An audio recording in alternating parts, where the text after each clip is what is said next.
I've got an update for you on the OceanGate TITAN submersible disaster. VeteranBiker arriving.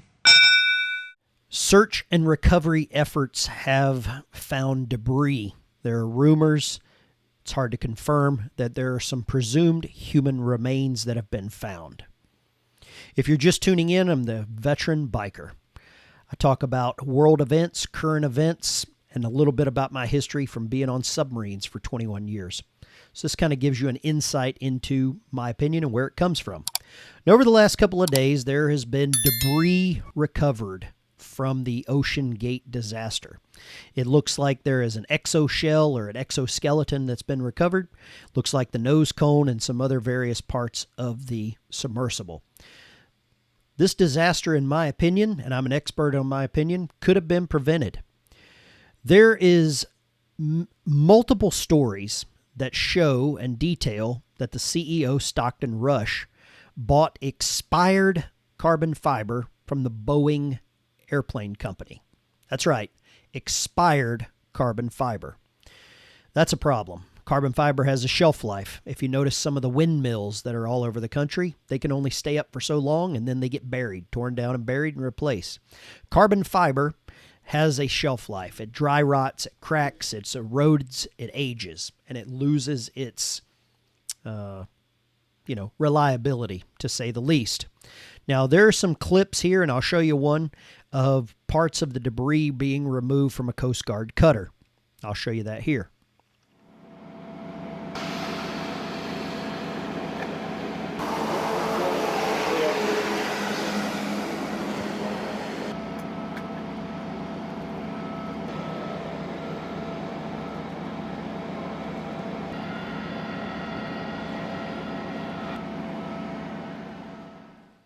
As you can see, they have found parts, and there's various images here to show various pieces and parts of the wreckage.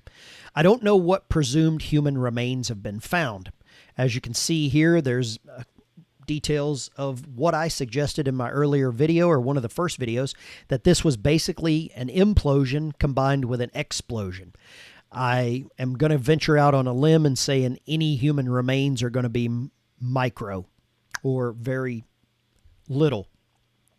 I'm sure there are some. I don't know, and I don't know if we will ever know. I don't know if this information is going to be detailed very much further. The one thing that bothers me, in just a quick search on the internet, is the OceanGate website is still up. That is morbid, to say the least. Now, looking here at the website, you can see the website is still up. They're still advertising expeditions. They even have, the submersibles listed. They have the Cyclops and the Titan listed as availability for ongoing missions. You can click here on the store or to purchase something, and now that is down. That is kind of telling. But they still advertise many things. If you click down here in the frequently asked questions, you can go through some of these. Do I need any previous diving experience? What are the eligibility requirements? How much does it cost? It's $250,000. What's included? What's not included? What kind of training do they receive? It's very limited on some of this information, but the one thing that I clicked on was what kind of roles do the mission specialists fill on an expedition? So it says here, sonar operation, photography, communications and tracking, submersible service, observation and documentation, dive imaging review. So when you buy into this, you do get a little bit of training. I don't know how much training you get over an 8-day expedition, and it takes 3 to 4 days to get on site. So I'm assuming a lot of this is just, here's a pamphlet, read it. Some of the other questions is there a bathroom on a submarine? And I've found this so odd that they would put this on their website, and why this website has not been updated and a lot of this information scrubbed and taken down. I know there's people that have already captured screen images of this, but it's very disturbing. This one says, is there a bathroom on the sub? It says, yeah, there's a small toilet located in the Titan's front dome. This is weird. It says it doubles as the best seat in the house. And I don't know if that's supposed to be funny. I don't know. It says when the toilet is in use, we install a privacy curtain between the dome and the main compartment and turn the music up loud. They do recommend you restrict your diet during the dive, obviously. But this is so odd that someone is still pulling the strings with OceanGate, and I think they've got a sick sense of humor to leave this website up. I find it really, really horrible that this is still available for those family members that remain to be able to see this. Here's a couple of clips from some news articles I found. Said this Mr. Casano that's leading the recovery. He said, for example, a pressure cooker usually explodes with the top blown off, but the body remaining intact. Initial failure of the Titan would have occurred at its weakest links, such as defects in the hull. That's that expired carbon fiber. Once a crack opens, however, large pieces of the hull will no longer experience very violent forces and remain more or less intact. I said that in a previous video relating it to pressure cookers. I've seen some IEDs in various bad places that they use pressure cookers. Says, that being said, when the air inside the submarine was rapidly compressed, it most likely ignited and created an explosion like a piston in a car engine. I said dieseling, but this is very similar. Says, as for passengers, because of the time interval for this to occur, as well as the magnitude of the pressure, it's very unlikely they didn't even know what hit them.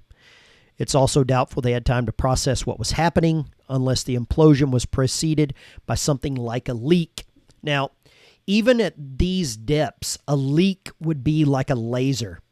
You can see some of the images here that show the exoskeleton, or what I would call the superstructure, which is the outward shell with the markings, with the advertisements. You can see that's part of the stuff that's being recovered. There's no images that I can tell of any of the carbon fiber. I'm sure that was just ripped to pieces and probably disintegrated in the implosion or in the explosion. There's a clip here. You can see the debris being removed, and my heart goes out to those families that are left behind. I really have a problem with this. I don't know why the website is still up. I don't know. Other than gawkers, I don't know why they would allow this to remain. I don't know where this is going to go from here. I don't know how much information the Coast Guard is going to release. Hopefully more. I hope the families that are involved in this are assembling some law teams and will pursue whatever legal course of action they can for the OceanGate, because according to their website, they're still selling expeditions. And I think you would have to be absolute lunacy to want to sign up for this after this has occurred. There are other articles that a gentleman that was on one of the previous expedition talks about. Basically, he got in, you just do a free fall or a descent for 2.5 hours, a slow descent for 2.5 hours to get down on station. And while you're doing that, the compasses lose bearing. And with that much water, of course they would. And they wound up 500 meters away from the actual wreckage.